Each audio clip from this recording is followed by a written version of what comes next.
തനിക്കെതിരായ ആരോപണങ്ങൾ നിഷേധിച്ച മുകേഷ് എം.എൽ.എ. തന്നെ ബ്ലാക്ക്മെയിൽ ചെയ്യാനുള്ള ശ്രമമാണ് നടക്കുന്നത്. വിഷയത്തിൽ ശക്തമായ നിയമ നടപടിയുമായി മുന്നോട്ടു പോകും. ബ്ലാക്ക്മെയിലിംഗിന്റെ തെളിവുകൾ വാട്സാപ്പിലുണ്ടെന്നും മുകേഷ് പറഞ്ഞു. അതേസമയം സർക്കാരിന്റെ സിനിമാ നയരൂപീകരണ സമിതിയിൽ മുകേഷ് തുടരണോ എന്ന് തീരുമാനിക്കേണ്ടത് സർക്കാരാണെന്ന് ഷാജി എൻ കരുൺ പറഞ്ഞു. നടൻ എന്ന നിലയ്ക്ക് മാത്രമല്ല, ജനപ്രതിനിധി എന്ന രീതിയിലും തനിക്ക് പൊതുസമൂഹത്തോട് ഉത്തരവാദിത്തമുണ്ട്.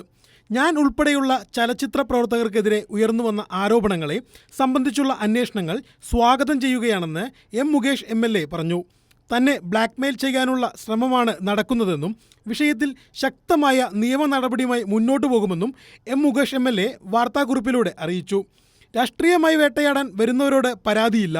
2018 ഇതേ രാഷ്ട്രീയ നാടകം അരങ്ങേറിയിട്ടുണ്ട്. നാടക പാരമ്പര്യമുള്ള കുടുംബ പശ്ചാത്തലത്തിൽ നിന്ന് വരുന്ന എനിക്ക് കലാരംഗത്തുള്ളവരുടെ വേദനയും ഉത്കണ്ഠയും മനസ്സിലാവുമെന്നും മുകേഷ് എം.എൽ.എ. പറഞ്ഞു. അതേസമയം മുകേഷ് നയരൂപീകരണ സമിതിയിൽ തുടരണമോ എന്ന് തീരുമാനിക്കേണ്ടത് സർക്കാരാണെന്ന് ഷാജി എൻ കരുൺ പറഞ്ഞു.